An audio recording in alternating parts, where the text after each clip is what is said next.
Hey guys, I'm Milton back at it with another video, and today is my UFC 324 predictions and what's going to happen. And I want to talk about a bit of this card. This card is honestly a very stacked card for the first card of the year. Even though it's less fights overall because we've had a lot of cancellations. Obviously, today we had Smotherhead collapse during the weigh-ins, which was really scary to see. You just don't wish that would happen to anyone. Then we had Kayla Harris and Amanda Nunez fight get canceled as well. So there's been a couple cancellations, less fights, but the prelims are stacked. The fights are stacked, and let's get straight into it. First fight, we have Adam. I don't even want to say that last name because I'm gonna get canceled. Versus Ty Miller. We're going Ty Miller. Ty Miller is a more of a prospect. Obviously, there's a reason why he's a 450 favorite. He's just overall better. Adam hasn't really done anything. Miller's 6-0, undefeated.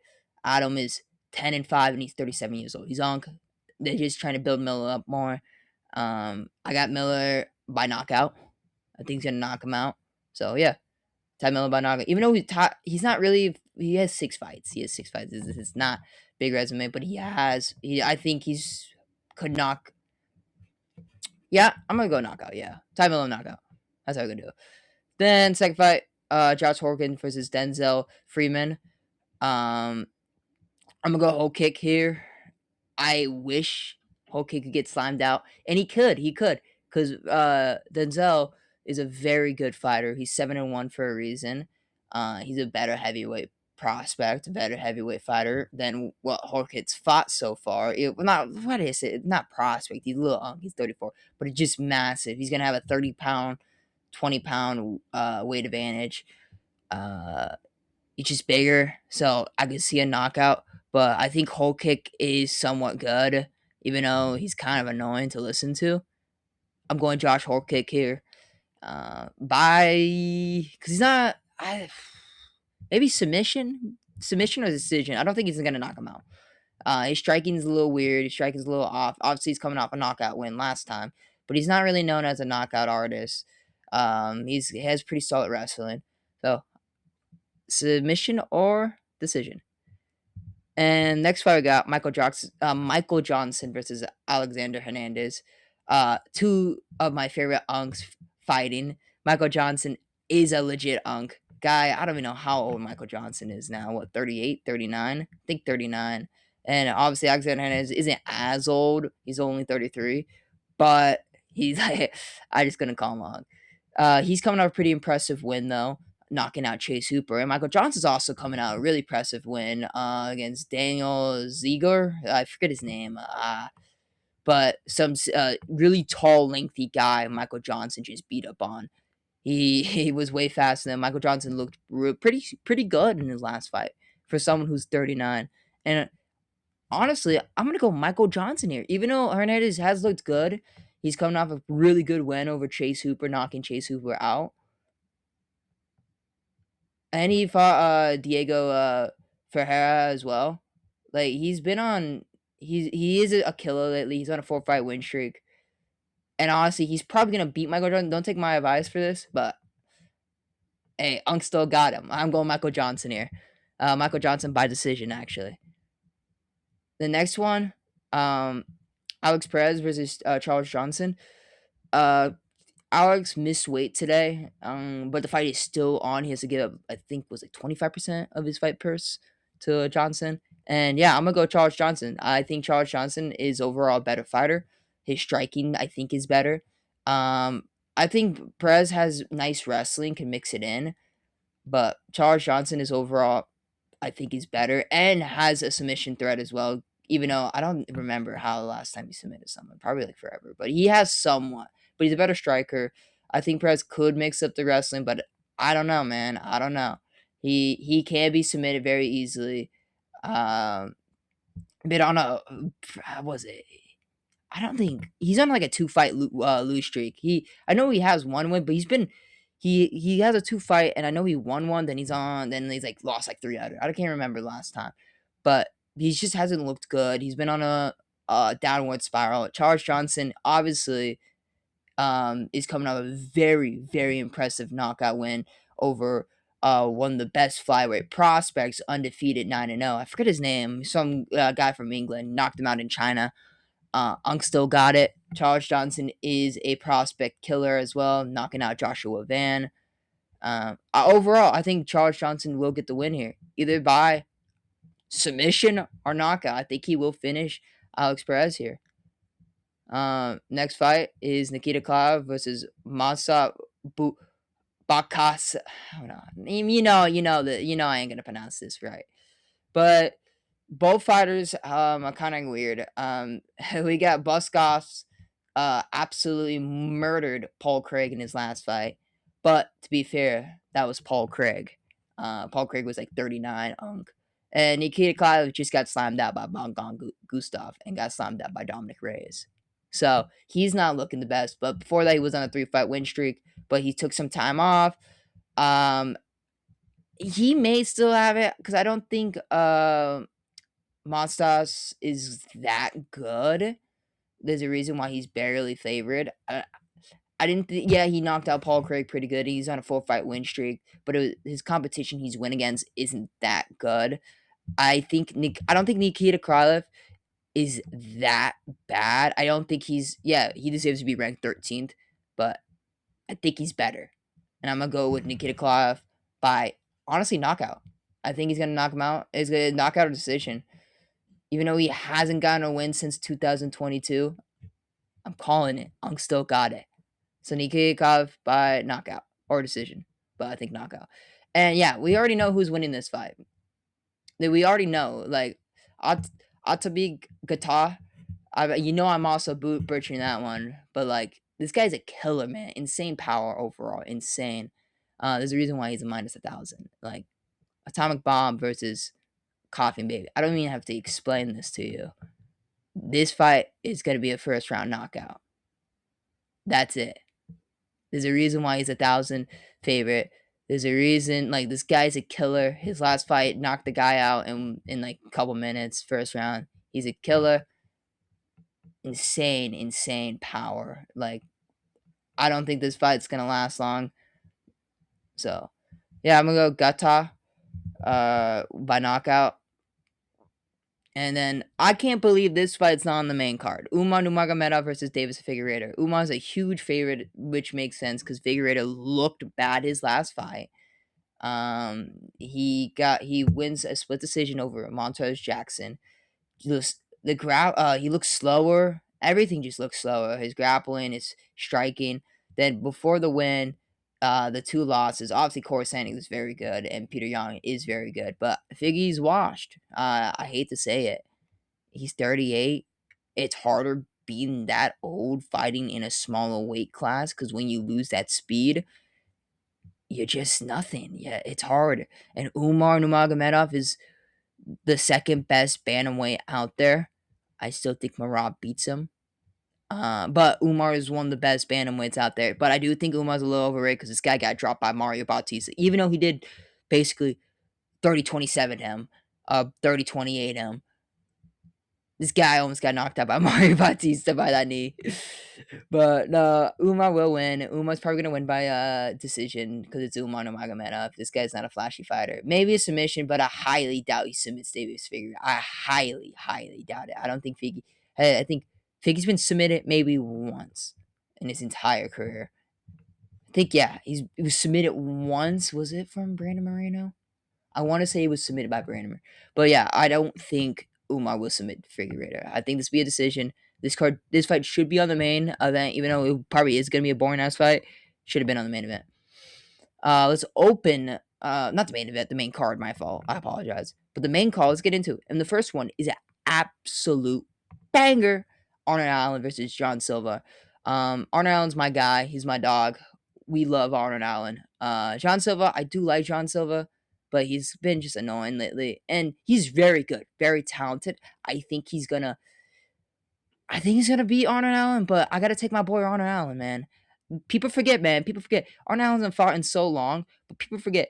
Obviously, Silva has the great power. You just never know. But he just I think he's gonna get overconfident again and get clipped. like how he did with Diego Lopez. He was just spamming the same moves, overconfident, gets clipped. I think Arnold Allen is very smart. He's very smart in the cage, good fight IQ, great striker as well. This is another hard matchup for Silva, and I think Arnold Allen could win. People forget, man. People forget. But Arnold Allen, I don't think he's gonna knock out John. I think it's gonna be a 3 minute, not a 3 minute. I mean, a 3 round war, and I think it's gonna go decision by Arnold Allen. But I could see Silva knocking out Allen. I could see that. I do understand how good Silva is, but Arnold Allen is my guy at the end of the day. So we taking Arnold Allen. And then for women's fight, Natalia Silva versus Rose Namajunas. I think Natalia Silva will win. Rose is on a downward spiral. Rose hasn't really looked good since losing her belt. How was it? It just and Silva's on the rise. That's just how it is. Obviously, Namajunas is coming off a win, and she's 3-1, but it's against kind of like mid competition. Natalia Silva is the second best fighter in their division right now, and she's been just on a massive, massive win streak. She's been unstoppable. So I'm gonna go Natalia Silva by decision. This one, I don't know. I don't know. Waldo Costas. Oh my God, Waldo Cortez basically for versus Derek Lewis. Waldo Cortez. I love Waldo Cortez. I love everything he's been doing. I love the activity, the 2 days notice of him coming on, going to Qatar and getting a huge knockout. This guy, I just Cortez has. I wasn't a huge fan of him at first, but man, I love the activity he's been on, the run he's been on. He's going against Derek Lewis, probably the scariest guy in this division. You never know with Derek Lewis. This guy has insane powers, most finishes, most knockouts in UFC history. But Waldo is dangerous. I think Waldo is a legit heavyweight. I think he's one of the few top heavyweights. I just don't know who wins this. I could see this like being a boring ass fight because hear me out. They both could be scared of the power. It could be Francis versus Derek Lewis part two all over. That's a huge. I'm not comparing Waldo's power to Francis, but they may get scared of each other. They may not want to face. But man, I'm gonna go Waldo here because Waldo's just been on such a tear, and I think he is a legit heavyweight. I love Derek Lewis, and I wouldn't be mad if Derek Lewis wins, but Waldo. Yeah, Waldo. I'm going Waldo by knockout. That's how we're gonna do it. Waldo by knockout. But hey, this is a coin flip fight. It could go either way. Then we got the co-main event now. Co-main, which now is the Sugar Show. Sean O'Malley versus Song Yudong, and I think Sean's gonna win. It's look. People criticize Sean all the time. This guy's fought nobody. This guy has only really 2 losses, and it's against Marab, who's the bantamweight goat. Like, I don't want to hear Dominic Cruz. Marab's the bantamweight goat. I don't care he lost to Peter Yan. Peter Yan, that just shows you how good Peter Yan is as well. Sean O'Malley is still one of the best bantamweights out there. I think Song's good. He's a very smart striker. But he takes a lot of hits overall. He leaves his face open. He doesn't block well. He has some poor defense. I think O'Malley is a very, very good. He's the best striker in this division outside of Peter. Him and Peter Yan are very debatable because I'm the guy who thinks it's a close fight. O'Malley won. It goes either way. It's too close to say with what happened with Yan and O'Malley. I don't think it's a outright robbery. People say that Yan got robbed. It was a close fight. You cannot say that. It's a close fight. I thought O'Malley, you could see O'Malley won. I see why he won. So yeah, O'Malley is still very good. And Song Yadong is also very good. But I think Sean O'Malley is better. I think Sean O'Malley could knock out Song Yadong. Even though Song Yadong has a great chin, we haven't seen Sean O'Malley in a 3-round fight in forever now. He's been fighting a lot of these 5-round fights, and now we're going to see him fight a 3-rounder, and he's going to probably have better pace. He's probably going to pace himself way better, throw more volume, and I can see him clipping Song Yadong, and I think he's going to make a statement win. I'm going Sean O'Malley by knockout. I think he's going to make a statement win and try to go for the belt again. Even though RP to Umar, man, because Umar is the most deserving. He's just gonna just because he's boring, he's gonna be he won't get it. He won't get it, especially if Sean O'Malley knocks out Song. Whom I wouldn't get it, and maybe Marab won't even get it, even though Marab should also get it before Sean. But who knows? It's the UFC, and we got the main event time: Justin Gaethje versus Paddy the Fucking Body Lad. This fight I'm very excited for because I don't know what's gonna happen. Gaethje is 3-1 in his last four. He did get slimed out. Don't forget he got slimed out. He got absolutely murdered by Max Holloway. The fight wasn't even close. I will say that. And we have Paddy Pimblett, who's been on a tear. You could talk about Paddy Pimblett's competition and who he's gone against. It doesn't matter. The guy has finished a lot of his opponents. Obviously, the Jared Gordon fight. That Jared Gordon fight happened a long time ago. It's fine. Pimblett has gotten better. He just knocked out Michael Chandler. And I don't want to hear about Michael Chandler being washed and shit. Justin Gaethje's last win was against Rafael Fiziev. Fiziev was like ranked number freaking 12, dude. And these guys fighting for the title. It should be Pimblett versus Arman. That's simple. But Pimblett knocked out Michael Chandler. He submitted Bobby Green in a very impressive way. I think he has that grappling. His grappling is legit. People hate to say that, but Pimblett's grappling is legit. Gaethje, what Gaethje has advantages is striking and his experience. Gaethje is a killer who fights killers. His resume is one of the best resumes in all the UFC. The people he's fought, it's one of the best in the UFC. And yeah, I'm not criticizing. Gaethje is a legend. This guy's knocked out a lot of people. This guy's a stud for a reason. He's the highlight for the reason. But and he has great wrestling defense. Brother, he has no jiu-jitsu though. He has no BJJ. And I think if Pimblett, because Pimblett won't knock out Justin Gaethje. I don't think that's gonna happen. People who think that's gonna happen, yeah, that's fucking delusional. But I I think if Pimblett will win this fight because he's gonna mix because Pimblett has a very awkward style. I think he's gonna play rangy, find those shots, and then when he kind of hurts Gaethje, that's when he's gonna try to submit him. That's what I think is gonna happen. Or when Gaethje tries to be too aggressive, Pimblett's gonna get him onto the ground and submit him. I strongly believe Pimblett's grappling is legit. I also could see this fight going to decision, but I'm leaning towards Pimblett. I am. I do think Gaethje is still pretty good. I don't think he's completely washed. He's obviously not the same fighter he was a couple years ago. He's 37 now. He's gonna be slower. His chin has gone away a bit. Even though he's 3-1, he's been dropped. And that knockout was brutal. So he's 37. But yeah, I'm gonna go Pimblett. Pimblett by submission. Submission or decision. That's how I think this fight's gonna go. I think it's gonna be a close fight though. It could go all the way. I don't think it's gonna be like a 2-round fight. No, I think this fight's gonna go all the way because Pimblett's very first big test. Because Chandler's not. We all know how good Chandler is. He ain't that good, but he was ranked 7th, and I would defend this because Charles Oliveira got a title shot over Pimblett. I mean, he got a title shot from beating Michael Chandler from a 5-round decision. Like, when no one wants to talk about that ever. That's just how it is. Obviously, Arman should be fighting, but I don't even want to get into that right now. But Pimblett, I think Pimblett will win by submission. And yeah, that's it. I'm very excited for this card. I'm very excited for this fight. This is gonna be a stacked card. And I'm sorry for about the no face cam again. It wasn't working. I'm gonna try to get it working either tomorrow or something. For my post fight reactions, and then after that, we have so much UFC fights coming up now. The drought's finally over. We're gonna be actively posting again because there's just nothing to talk about. Oh, I can't wait, man. I can't wait. It's gonna be very exciting, and I hope all y'all have a wonderful rest of your day. And I hope y'all like the video, subscribe.